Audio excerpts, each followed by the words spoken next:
सिद्धं मणन्तमणिदियं मणुवं पाथ्यसौख्यमणवजम् केवलिपहोपणीचिय दुणयतिमीरं जिनं नमः।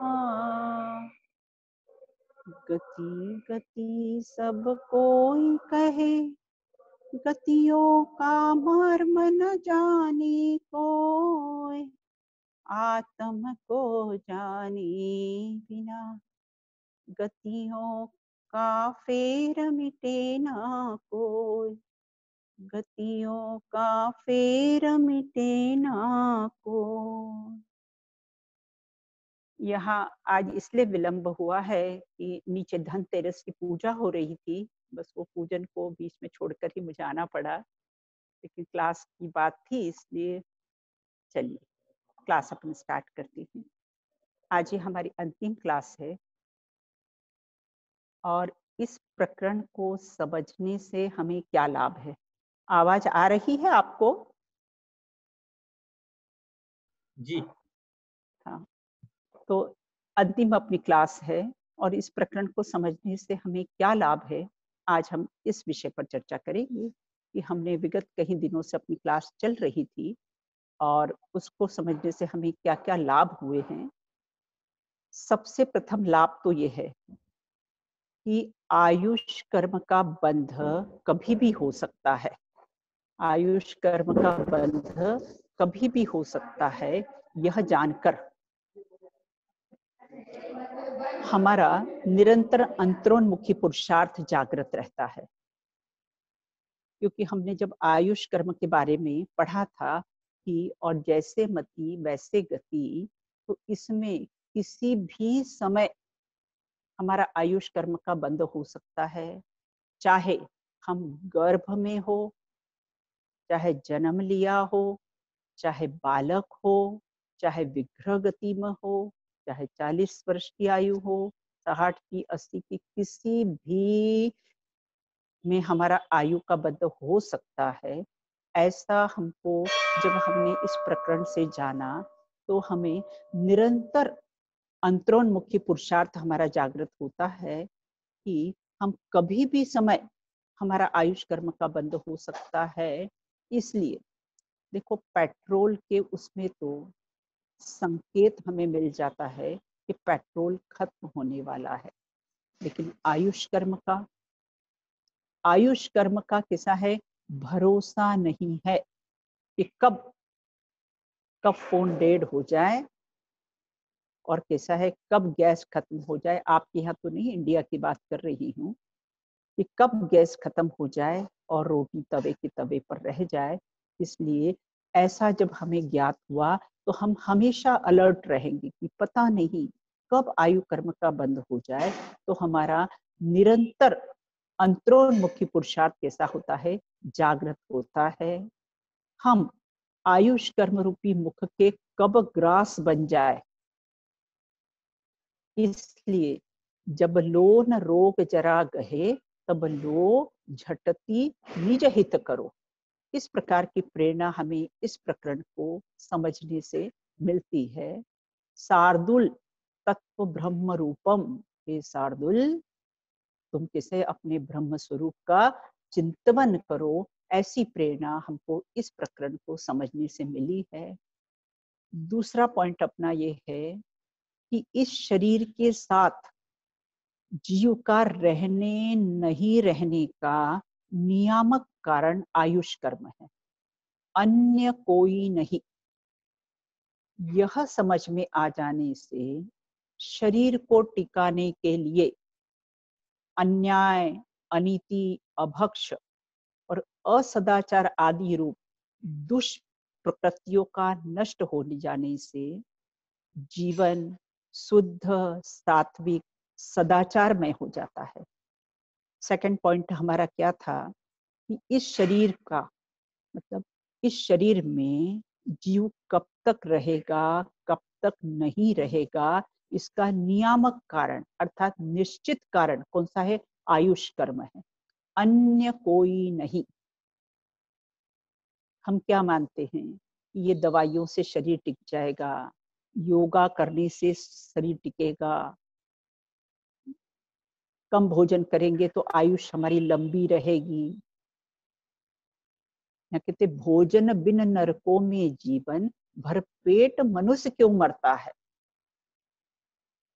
तो इसलिए हमने कितने कितने कारण मान रखे थे कि ये शरीर को टिकाने के लिए माइकल जैक्सन ने 150 वर्ष तक जीने की इच्छा करी थी। और वो आप तो सब जानते हो उसने कितने कितने सब साधन कर रखे थे।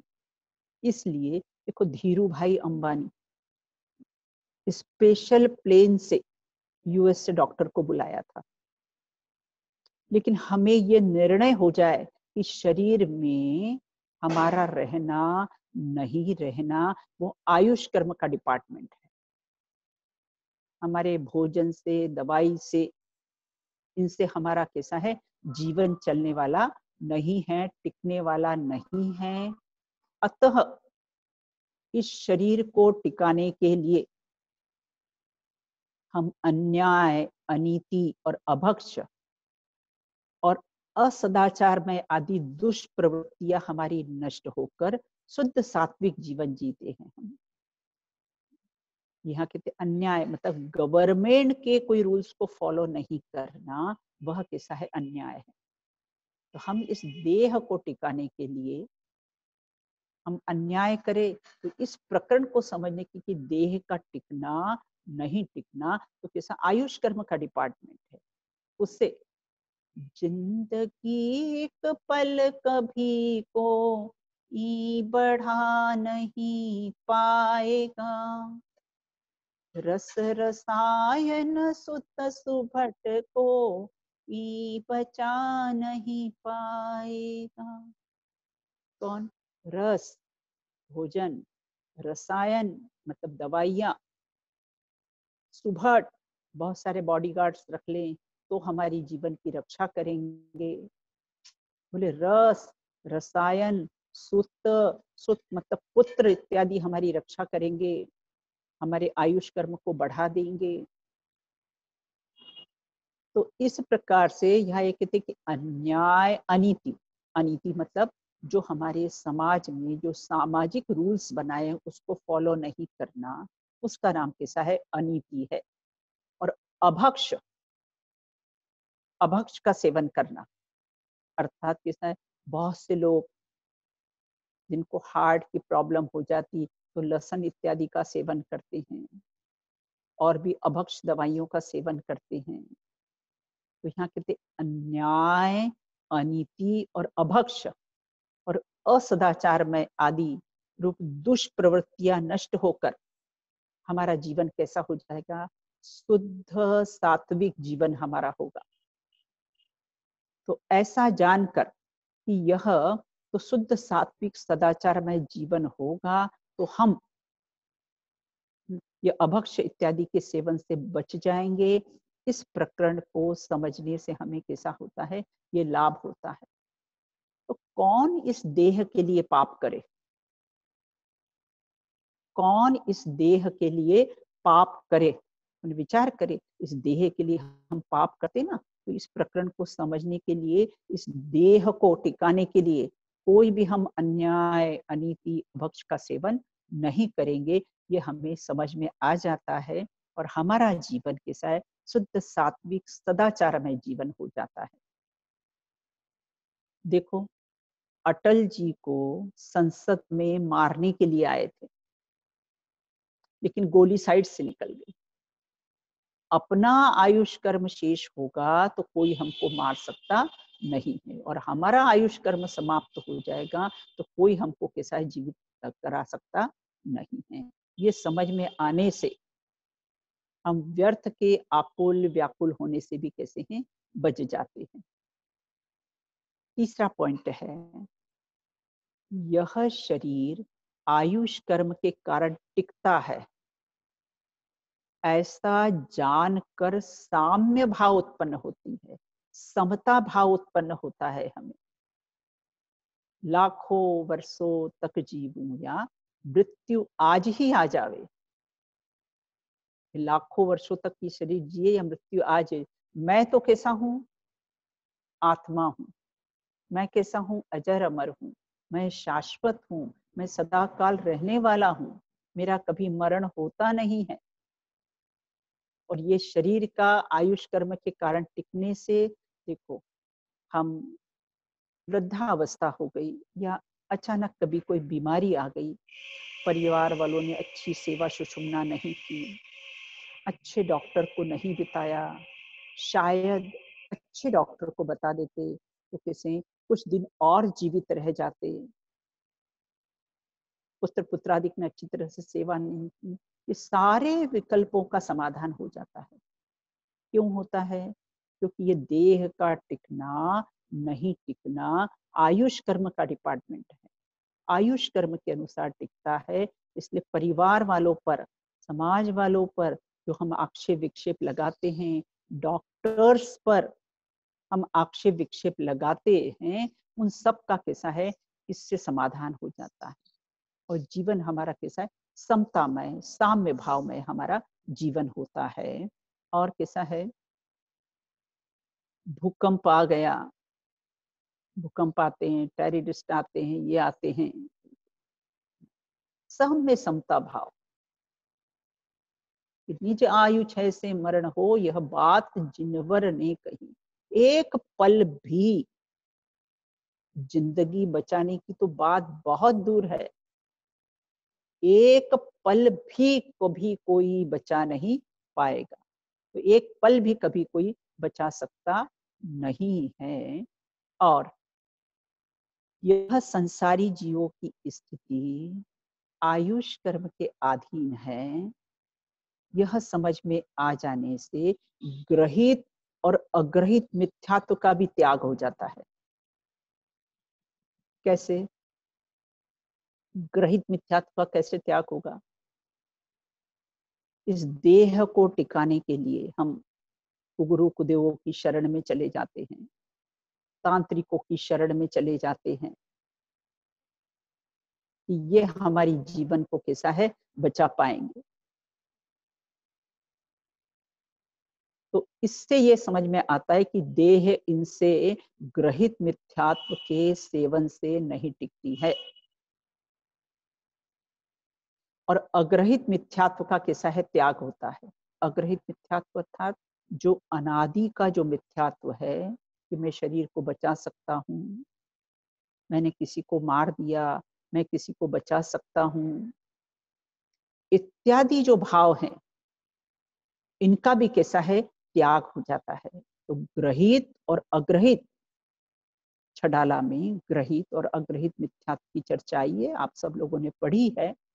तो ऐसे ग्रहित और अग्रहित मिथ्यात्व दोनों से हम बच जाते हैं। और मैं किसी को मारूं, मैं किसी को बचाऊं, ऐसी कर्तृत्व बुद्धि का अभाव होकर, या मुझे किसी ने मार दिया, मुझे किसी ने बचा दिया, तो ऐसे कर्तृत्व बुद्धि का अभाव होकर भय, दीनता, हीनता, पामरता समाप्त हो जाती है कि कोई मुझे मार देगा। 20 प्रकार के फोबिया होते हैं ना, तो सारे भय से हम कैसे हैं, रहित हो जाते हैं कि कोई मुझे कैसा है, मार सकता नहीं है, कोई मुझे कैसा है, जिला सकता नहीं है। और मैं तो किससे जीता हूं? मैं तो जीवत्व शक्ति से जीने वाला हूं। अब हम अमर भये ना मरेंगे। गांधी जी के आश्रम में ये भजन चलता था, अहमदाबाद में। अब हम अमर भये ना मरेंगे। अब कहते जब कोई भी डॉक्टर वैद्य शरणभूत नहीं है तो फिर क्या करना? इस प्रकरण से हमने समझा ना कि कोई भी डॉक्टर और कोई भी वैद्य कैसा है, शरणभूत नहीं है। और देखो, विशुद्ध परिणामों से आयुष बढ़ती है। और संश्लेष परिणामों से आयुष घटती है। तो कोई डॉक्टर वैद्य शरणभूत नहीं है, तो फिर कौन शरणभूत है? अपने यहाँ तो सिकंदर की कहानी सबको मालूम है ना। मेरी अर्थी को 4 वैद्य ही कंधा देंगे। क्यों, पुत्र पुत्रादिक नहीं देंगे क्या? कुल नहीं, 4 वैद्य ही कंधा देंगे। क्यों ऐसा कहा? तो क्या संदेश देना चाहते थे सिकंदर? कि डॉक्टर शरणम पवज्जामी नहीं है, डॉक्टर कोई शरणभूत नहीं है। हमारे यहाँ पर परिचित एक डॉक्टर साहब थे, तो किसी ने कहा कि साहब आपने बहुत अच्छी तरह से ट्रीटमेंट किया, तो आपने इनको बचा लिया, लेकिन वे जैन धर्म के सिद्धांत को जानते थे, तो उन्होंने कहा मैंने नहीं बचाया, इनकी आयुष कर्म शेष थी इसलिए ये बचे हैं, तो मैंने इनको नहीं। तो देखो, कहने में चाहे हम कहें कि हमने बचा लिया, आपने बचा लिया, लेकिन अंतरंग में ये दृढ़ श्रद्धा होना चाहिए कि निज आयु क्षय से मरण हो, यह बात जिनवर ने कही। तो इस प्रकार से फिर क्या करना, फिर किसको पास में रखना?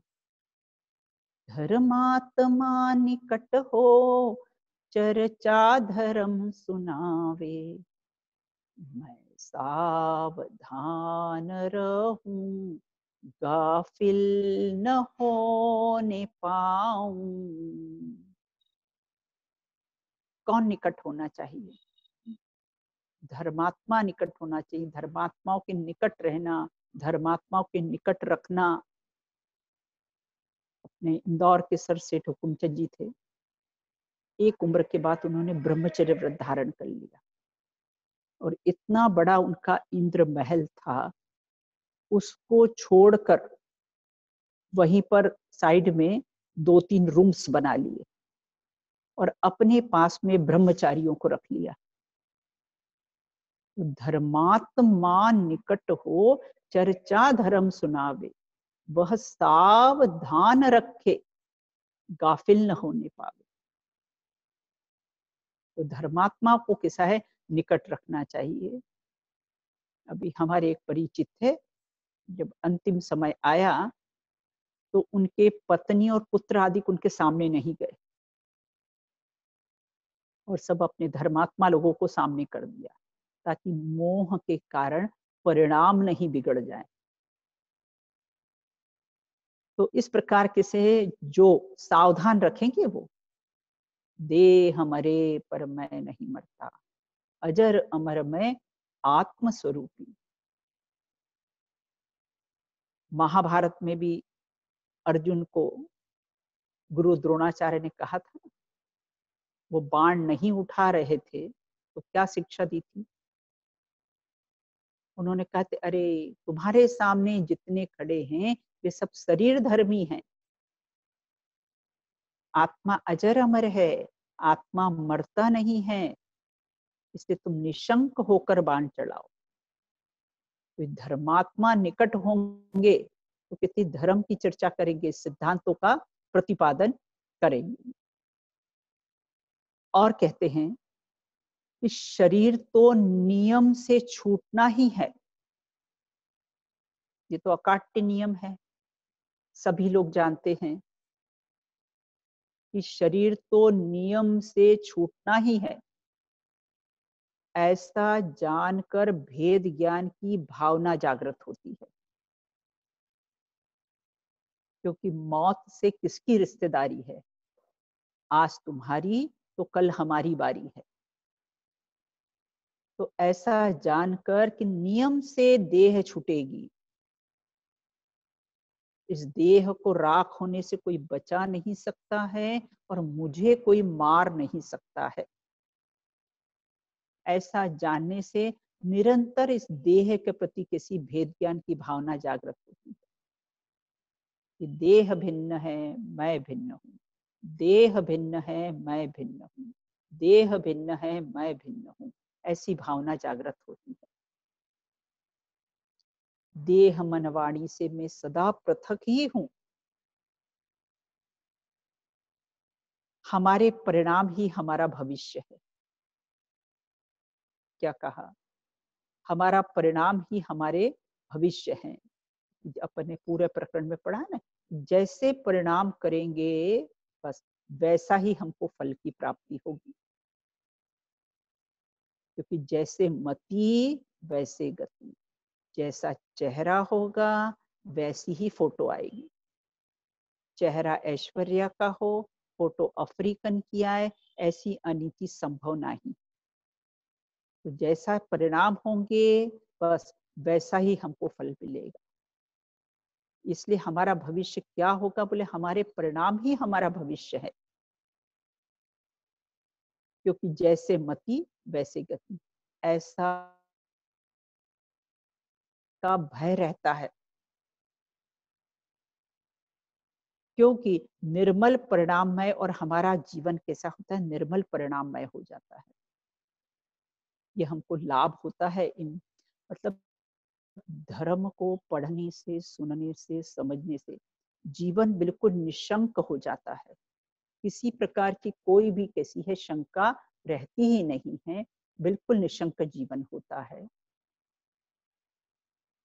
अब द्रव्य अनादि अनंत है, हमने पढ़ा था ना अर्धा आयु और भवायु के प्रकरण में, द्रव्य अनादि अनंत है। एक रूप सत्ता की सिद्धि अर्धायु के प्रकरण से होती है।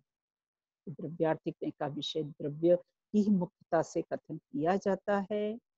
और द्रव्य अर्थात मैं कैसा हूं, अनादि अनंत हूं। है गुजराती में कहे तो छे छे छे। भावाय समय सार का प्रथम विशेषण है। भावाय सत्ता स्वरूप हो, मेरा कभी मरण हो सकता नहीं है। एक रूप सत्ता की सिद्धि ये अर्धायु के प्रकरण से होती है। बस निरंतर इसी का अभ्यास करना। और संसार अनादि से चला आ रहा है। संसार अनादि से चला आ रहा है, यह समझ में आ जाने से संसार को नष्ट करने के लिए अपनी अनंत सामर्थ्य संपन्न आत्मा को जानकर, पहचान कर उसमें ही स्थिर रहने का पुरुषार्थ जागृत होता है। इस संसार को किसने बनाया, कौन इसकी रक्षा करता है, कौन उसका संहार करता है, बोले आत्मा ही ब्रह्मा है। ब्रह्मा मतलब रचना करने वाला। तो आत्मा ही अपने कैसी है सृष्टि, मतलब आत्मा स्वयं ही अपने अनंत गुणों की कैसी है रचना करता है। और आत्मा ही कैसा है, विष्णु। विष्णु मतलब रक्षा करता है। विकारी भाव से अपना आत्मा ही अपनी रक्षा करता है। और महेश अर्थात संहार करने वाले। तो कैसा है कि वह अष्ट कर्म जो हैं उनका कैसा है संहार, वो एक आत्मा के आश्रय से ही होता है। तो इस प्रकार से ये अनादि से जो संसार चला आ रहा है, तो न तो इसको नष्ट करने का और किसी अपने अनंत सामर्थ्य संपन्न आत्मा को जानकर, पहचान कर उसमें स्थिर रहने का पुरुषार्थ अपने का जागृत होता है। फिर आयुष कर्म अघातीय कर्म होने के कारण सुख के घात में निमित्त नहीं है। क्या कहा? आयुष कर्म अघातीय होने के कारण सुख के घात में निमित्त नहीं है। दुख का कारण ये देह नहीं है। पूर्व में हमने पढ़ा था ना कि आयुष कर्म किसी घातिया नहीं अघातिया है। और घातिया कर्म जो ज्ञानादि गुणों के घात करने में निमित्त हो, और अघातिया कर्म जो ज्ञानादि गुणों के घात करने में निमित्त नहीं हो। ऐसा आयुष कर्म अघातिया कर्म होने से सुख के घात में निमित्त नहीं है। और दुख का कारण ये देह नहीं है। चाहे 500 धनुष की काया हो, चाहे एक हाथ की काया हो, सर्वार सिद्धि। तो ये देह न तो सुख का कारण है, न तो किसी दुख का कारण है। तो इस प्रकार एकत्व, इस देह के प्रति हमारी एकत्व, ममत्व, कर्तृत्व और भोक्तृत्व बुद्धि छूटती है। देखो, फ्रंट पर जो सिपाही रहते हैं, वो मान कषाय के कारण देह चली जाए फिर भी उसकी परवाह नहीं करते हैं। या अंदर में देश की रक्षा का भाव हो तो भी कैसा है, देह की परवाह नहीं करते। और ज्ञानी अपने आत्मा की रक्षा करने के लिए, स्वयं की रक्षा करने के लिए, तो यहाँ जब स्वयं की रक्षा करने के लिए जैसे वो फ्रंट में सिपाही चले जाते हैं, यहाँ अपने परिणामों की रक्षा करने है तो भी कुछ नहीं। सुखमाल मुनि, सुकौशल मुनि, यजकुमार मुनि, तो इस देह के प्रति हमारा कर्तृत्व, ममत्व, भोक्तृत्व बुद्धि का अभाव होता है।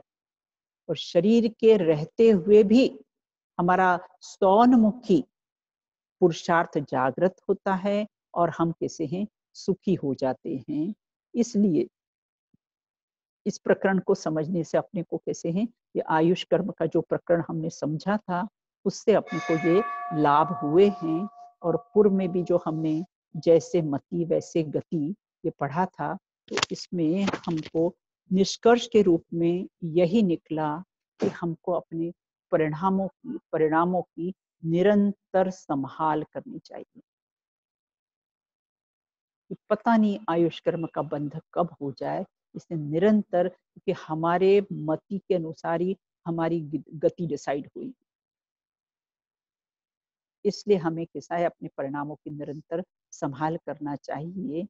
और विगत कई दिनों से ये अपनी क्लास चल रही थी और इस क्लास में मेरे द्वारा कभी मन वचन काया से किसी का मन क्षोभित हुआ हो तो अपना सब साम्य भाव रखना, समता भाव रखना और क्रोधादि का परिणाम नहीं रखना, क्षमा भाव रखना। और इस प्रकार से अपना ये प्रकरण आज समाप्त होता है।